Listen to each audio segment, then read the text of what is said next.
ಆರನೇ ಪದ್ಯ. ಬೇವು ಬೆಲ್ಲದೊಳ್ಳಿಡಲೇನು ಫಲ.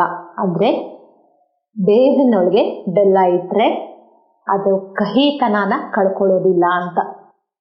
ಬೇವು ಬೆಲ್ಲದೊಳ್ಳಿಡಲೇನು ಫಲ, ಹಾವಿಗೆ ಹಾಲೆರದೇನು ಫಲ. ಕುಟಿಲವ ಬಿಡದಿಹ ಮನುಜರ ಮಂತ್ರವು, ಪಠನೆಯ ಮಾಡಿದರೇನು ಫಲ. ಸಟೆಯನ್ನಾಡುವ ಮನುಜರು ಸಂತತ, ನಟನೆಯ ಮಾಡಿದರೇನು ಫಲ. ಕಪಟತನದಲ್ಲಿ ಕಾಡುತ್ತ ಜನರನ್ನು, ಜಪವನ್ನು ಮಾಡಿದರೇನು ಫಲ. ಕುಪಿತತನುವನು ಬಿಡದೆ ನಿರಂತರ, ಗೀತೆಯನ್ನು ಓದಿದ ರೇಣು ಫಲ. ಇದರ ಅರ್ಥ ಹೇಳಿದೆ ಆಗ್ಲೇನೆ. ಬೇವ್ ಜೊತೆ ನೀವು ಬೆಲ್ಲ ಇಟ್ಟು ಯುಗಾದಿ ಹಬ್ಬದಲ್ಲಿ ತಿಂತೀರಾ, ಬಟ್ ಅದು ಕಹಿ ಅಂತೂ ಕಳ್ಕೊಳ್ಳೋದಿಲ್ಲ, ಏನು ಫಲ ಇಲ್ಲ. ಇದನ್ನ ಪುರಂದರದಾಸರು ಬರೆದಿದ್ದಾರೆ.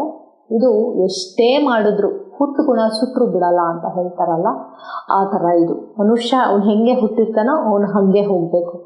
ಬದಲಾಯಿಸ್ಕೊಳ್ಳೋದು ತುಂಬಾನೇ ಕಷ್ಟ. ಅವನ ಸ್ವಭಾವನ ಅವನು ಬಿಡೋದು ಬಹಳ ಕಷ್ಟ. ಅದೇ ಥರ ಬೇವು ಅದ್ರ ಸ್ವಭಾವನ ಬಿಡೋದಿಲ್ಲ. ಎಂಥ ಸಿಹಿಯಾದ ಬೆಲ್ಲ ಇಟ್ರು ಅದು ತನ್ನ ಕಹಿನ ಬಿಡೋದಿಲ್ಲ. ಹಾಗೆ ಹಾವಿಗೆ ಹಾಲೆರಿತೀರ, ಹಾಲ ಹಂಗನ್ಬಿಟ್ಟು ಹುತ್ತದೊಳಗೆ ಕೈ ಹಾಕಿದ್ರೆ ಕಚ್ಚದೇ ಇರತ್ತ, ಕಚ್ಚತ್ತೆ. ಹಾವಿಗೆ ಹಾಲಿರೋದೇನು ಫಲ, ಏನು ಫಲ ಇಲ್ಲ. ಕುಟಿಲವ ಬಿಡದಿಹ ಮನುಜರು ಮಂತ್ರವ. ಕುಟಿಲ ಅಂತಂದ್ರೆ ಮೋಸ ವಂಚನೆ ಮಾಡೋ ಜನಕ್ಕೆ ನೀವು ಮಂತ್ರ ಹೇಳ್ಕೊಡ್ತೀರಾ ಅಂತ ಅನ್ಕೊಳ್ಳಿ. ಅವ್ರು ಮಾಡೋದೆ ಮಂತ್ರ ಹೇಳೋದೆ ಅನ್ನೋ ಥರ ಅವರು ಮೋಸನ ಮಾಡ್ತಾನೆ ಇರ್ತಾರೆ. ಮಂತ್ರದ ಪಠನೆ ಮಾಡಿದ್ರೆ ಏನು ಫಲ ಇಲ್ಲ. ಸಟೆಯನ್ನಾಡುವ ಮನುಜರು ಸಂತತ ನಟನೆಯ ಮಾಡಿದರೇನು ಫಲ. ಸಟೆ ಅಂತಂದ್ರೆ ಸುಳ್ಳು ಅಂತ. ಸುಳ್ಳು ಹೇಳೋ ಜನರು ಸಂತರ ತರ ಸ್ವಾಮಿಗಳ ತರ ನಟನೆ ಮಾಡಿದ್ರೆ ಏನಾದ್ರೂ ಚೇಂಜ್ ಆಗತ್ತಾ? ಖಂಡಿತ ಇಲ್ಲ. ಕಪಟತನದಲ್ಲಿ ಕಾಡುತ್ತ ಜನರನ್ನು, ಜಪವನ್ನು ಮಾಡಿದರೇನು ಫಲ. ಕಪಟತನ ಬರೀ ದುಷ್ಟ ಬುದ್ಧಿದಲ್ಲಿ ಜನರನ್ನ ಕಾಡಿ ಅವ್ರಿಗೆ ತುಂಬಾ ತೊಂದರೆ ಕೊಟ್ಟು ಕೂತ್ಕೊಂಡು ಮೆಡಿಟೇಷನು ಜಪನೂ ಮಾಡಿದ್ರೆ ಏನಾದ್ರೂ ಫಲ ಇದೆಯಾ? ನಾವು ಮಾಡೋ ಡೀಡ್ಸ್ನಲ್ಲಿ, ನಾವು ಮಾಡೋ ಕೆಲಸದಲ್ಲಿ ಅವೆಲ್ಲ ಇರಬೇಕು ಅಲ್ವಾ? ಕುಪಿತತನುವನ್ನು ಬಿಡದೆ ನಿರಂತರ, ಗೀತೆಯನ್ನು ಓದಿದರೇನು ಫಲ. ಕುಪಿತತನು ಯಾವಾಗಲೂ ಸಿಟ್ಟು ನಿಂತ್ಕೊಂಡು ಬಿಡದೆ ನಿರಂತರ ಗೀತೆ ಓದ್ತೀರ, ಭಗವದ್ಗೀತೆ ಹೋಗಿ ಏನು ಉಪಯೋಗ ಇದೆ ನಿಮ್ಗದ್ರಲ್ಲಿ? ಏನು ಉಪಯೋಗ ಇಲ್ಲ ಅಲ್ವಾ? ಹೀನ ಗುಣಗಳ ಹಿಂಗದೆ ಗಂಗೆಯು, ಸ್ನಾನವ ಮಾಡಿದರೇನು ಫಲ. ಹೀನ ಗುಣಗಳ ಹಿಂಗದೆ ಗಂಗೆಯ, ಸ್ನಾನವ ಮಾಡಿದರೇನು ಫಲ. ಶ್ರೀನಿಧಿ ಪುರಂದರ ವಿಠಲನ ನೆನೆಯದೆ, ಮೌನವ ಮಾಡಿದರೇನು ಫಲ. ಶ್ರೀನಿಧಿ ಪುರಂದರ ವಿಠಲನ ನೆನೆಯದೆ, ಮೌನವ ಮಾಡಿದರೇನು ಫಲ. ಇದನ್ನ ಬರೆದವರು ಪುರಂದರದಾಸರು.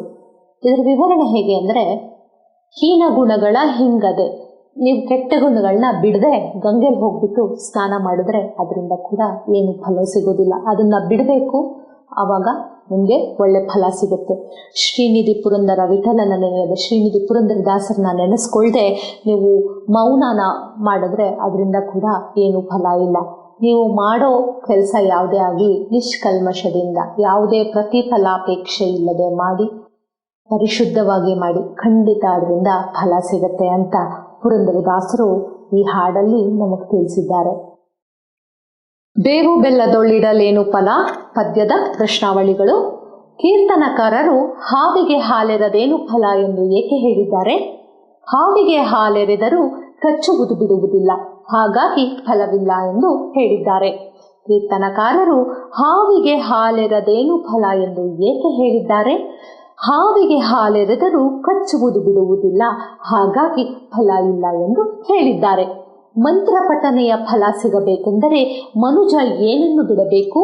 ಮಂತ್ರ ಪಠನೆಯ ಫಲ ಸಿಗಬೇಕೆಂದರೆ ಮನುಜ ಕುಟಿಲವನ್ನು ಬಿಡಬೇಕು. ಮಂತ್ರ ಪಠನೆಯ ಫಲ ಸಿಗಬೇಕೆಂದರೆ ಮನುಜ ಏನನ್ನು ಬಿಡಬೇಕು? ಮಂತ್ರ ಪಠನೆಯ ಫಲ ಸಿಗಬೇಕೆಂದರೆ ಮನುಜ ಕುಟಿಲವನ್ನು ಬಿಡಬೇಕು. ಜಪದ ಫಲ ನಮಗೆ ಸಿಗಬೇಕಾದರೆ ನಾವು ಹೇಗಿರಬೇಕು? ಕಪಟತನವನ್ನು ಬಿಟ್ಟರೆ ಜಪದ ಫಲ ನಮಗೆ ಸಿಗುತ್ತದೆ. ಜಪದ ಫಲ ನಮಗೆ ಸಿಗಬೇಕಾದರೆ ನಾವು ಹೇಗಿರಬೇಕು? ಕಪಟತನವನ್ನು ಬಿಟ್ಟರೆ ಜಪದ ಫಲ ನಮಗೆ ಸಿಗುತ್ತದೆ. ಪುರಂದರದಾಸರ ಅಂಕಿತ ಯಾವುದು? ಪುರಂದರದಾಸರ ಅಂಕಿತ ಪುರಂದರ ವಿಠಲ.